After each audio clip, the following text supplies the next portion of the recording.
with the Tribune presents the 21st annual J.U.M.P Christmas Extravaganza with guest honoree Joe Hall. Thank you so much for joining Trending with the Tribune. This is me, Sharon Hurt, the CEO and President of the Jefferson Street United Merchants Partnership. I am so excited to talk about our upcoming Christmas Extravaganza, which is going to be held on Thursday, December 7th. And I have one of our award recipients here, Joe Hall, who is the president, the founder of Hall Strategies, who's been an amazing support to J.U.M.P and to me personally. Joe, why don't you tell the people about yourself? Well, thank you, Sharon. I'm Joe Hall. I founded Hall Strategies, which is a Nashville-based public affairs firm, in 2004.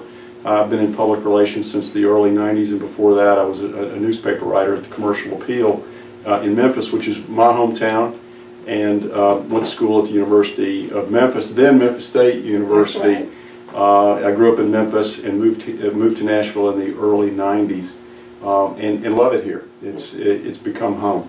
For me too. That's you right. know, I'm from Memphis, and I came here for school as well, and love it here and just never left. Memphis is one of the things that bonded us. We have a lot to talk about as it relates to University of Memphis basketball, Right. and our hometown. Right, Memphis State to me. Yes, and for me, you can tell I'm old enough. I'm Memphis State.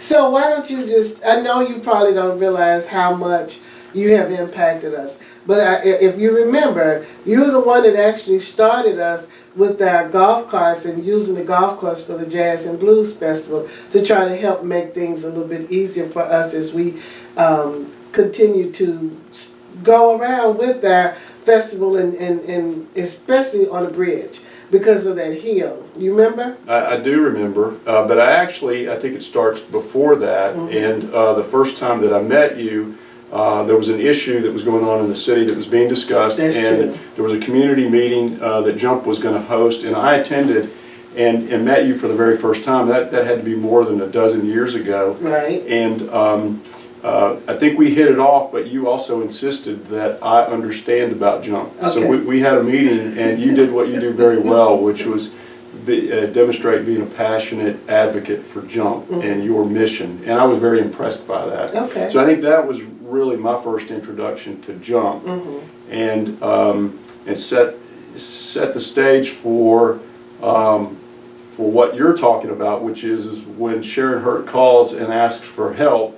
It's not just me. I think it's lots of folks who are very responsive and want to make certain that they contribute what you need and make certain that J.U.M.P's successful. And I so appreciate that, and those are very kind words for you to say, but I really do appreciate that because we try to serve the community and meet them where they are, serve the businesses, and it's very difficult for people to understand what we do with J.U.M.P and the businesses because it's an intangible thing. It's not something that you see in exchange of what it is that we do, but to advocate for the community, to celebrate and talk about the history, and for you, a non-traditional person, for this community to support, to give your time, your money, and to contribute means so much. And I think it helps us as we try and request for others to come. So having you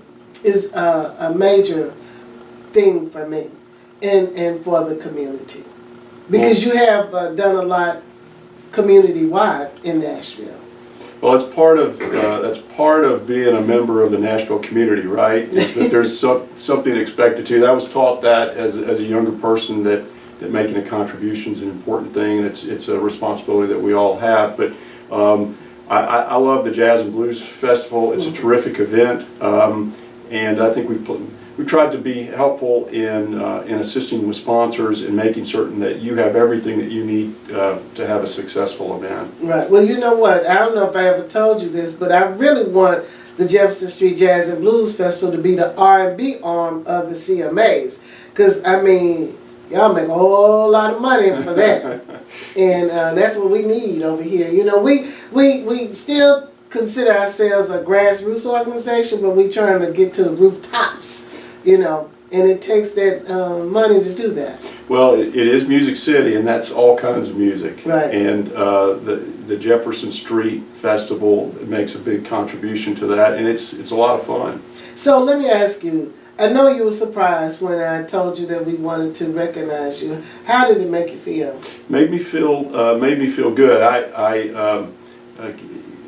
Getting acknowledged for things is not anything that's on my list of things to do, but I am very appreciative, and it felt very warm coming from you and from J.U.M.P. Mm-hmm. Well, we certainly do appreciate you, and I think that this event itself, you know, we used to have it at 15th Avenue Baptist Church and in the evenings, and we moved it to a luncheon that's being held at Meharry Medical College in the Cal Turner Center. And last year was our 20th anniversary, and we just wanted to step it up a little bit, and it was wonderful. We had such a great response. It's the reason why we decided to do it again this year. And I think you attended last year, did you not? We were a proud sponsor last year, and we're really impressed with the crowd. It was terrific. I'd been to the event in years past, right. And it was really impressive to see such a strong turnout. Yeah, I thought so too. I thought that it was really good for us to break bread together, you know, and have other people come and do it in a fashionable way. And we had a great speaker last year. I remember you called me back about him, and we got another great speaker coming this year in our Pastor John Faison of Watson Grove Baptist Church. You know, he's been very involved in the community in terms of the gentrification of it, and I wanted to make sure that we talked about that, because we see a lot of change going on Jefferson Street, but change can be good. But that doesn't mean that we have to lose what we have, but we can add to what's already there and make it bigger and better for everyone. And that's what I'm looking for. And I think having a relationship with you and I shows how, you know, you can come from different backgrounds and be different, but very much alike. Agreed. I think the way, the approach on the program this year and talking about gentrification is important, because Jefferson Street is a special place. A lot of great history that no one wants to lose, but wants to participate in the progress at the same time. Right. And so it's important to get that right. Yeah, I think so. You know, going from what we once were to what we can be, I think is amazing, and I think it's a great transition, and it can be a seamless one. You know, it's like from old to new. You got to have that balance, and I think that's what it brings, and that's what I'm really about, is having that balance and not losing, but embracing and engaging those. And that's the thing that I appreciate about you, is that you didn't invest your money, but you engaged yourself into the community, and that's what I'd like to see from others. So I want people to know that you are an example, a role model of the kind of person and persons that we need to support the efforts that we do every day in trying to make a difference in the community. You know, being a voice for the voiceless and speaking to serve the business community and bring a vibrant economic opportunities to this area. Not that anyone has to be displaced, but we have to work together and make it stronger. And having you, I'm encouraged every day. Well, thank you. I think, and I appreciate the attention, the award this year. There are lots of other deserving folks too, as you know. And I think as you continue to do your job, which is to be the biggest advocate for Jefferson Street, it's only increasing the highlight and the focus on the important job of maximizing Jefferson Street and maintaining the historic nature of it, and again making certain that the business owners thrive and everyone's participating in the opportunity that's going on all all over Nashville. So I think there's a lot of interest in it. I see it in the stronger crowds for the annual Christmas celebration, which is fun, and the activity on Jefferson Street, which is most important of all. Absolutely, and I mean, we are here with our honorary chair with Miss Rosetta Miller Perry, and for her to have the vehicle of the Tribune where we're able to trend here in the newspaper, and all of that helps us get our message out and let people know that we are still strong on Jefferson Street and we're thriving, and we need them to join us to help us create what we know that this community J.U.M.P. and for J.U.M.P. I also know that you've been a proponent of charter schools and was very instrumental in the act in 2012, 2002? Correct. You want to Sure. speak to that? As we've talked about, I'm from Memphis, and I'd worked on, I'd led the local campaign to help relocate the basketball team from Vancouver to Memphis. And the local owner said, "Gosh, could you run a campaign for education reform like you did for basketball?" And we put together a campaign to help get charter schools approved in Tennessee, really as a way to provide a choice in education to families that are at risk and whose children were in underperforming schools. And so that's been very satisfying. Charter schools are an important part of Tennessee's education reform. They're providing lots of families now since 2002 an opportunity to a choice in education and have a better academic experience. So I'm very proud of that.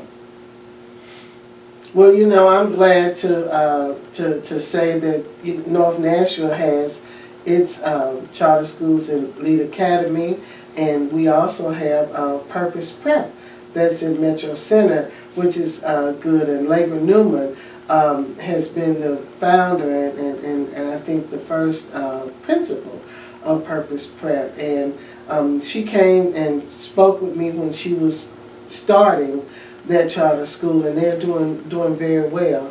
And I know it's been a little controversy with Smith and Craighead Academy, but that was started too with Sister Sandra and her sister Mary Craighead, whose husband had a barbershop on Jefferson Street. As a matter of fact, the barbershop is still here, even though Mr. Craighead has passed on, but it's been here for 60 plus years. And it was a place on Jefferson Street where you came there, you might come there to get your hair cut, but you also got your iron fixed and got your television fixed and some other things, because that's just the way it was in the community. And people came there just to talk and have a conversation like we are right now. And you're right, the educational system and providing those at-risk students an opportunity to be well educated is very important.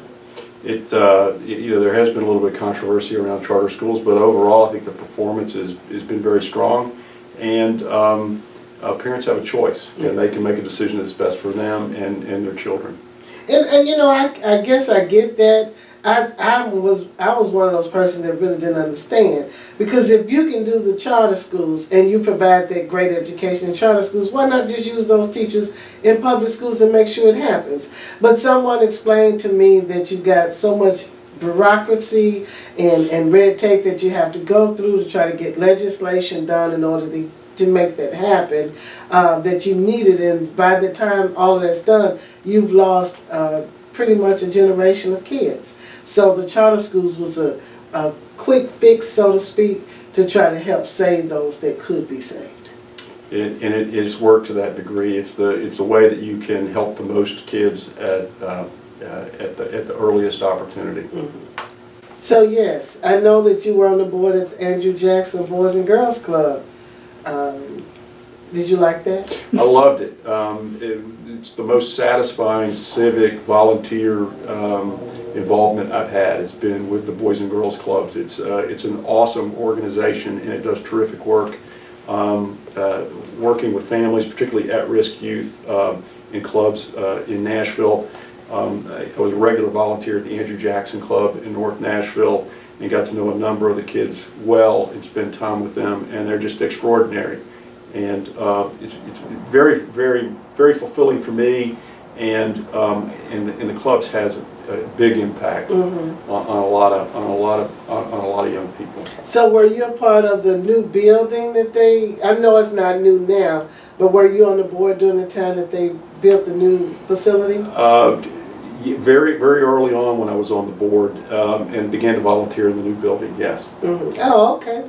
That's good to know. Sounds like a capital project chair for me over here. You never know. Well, Joe, I really want to thank you again for everything that you've done for J.U.M.P and what you do for the community. I'm excited again for our event on next Thursday, December 7th at the Cal Turner Center on Meharry's campus.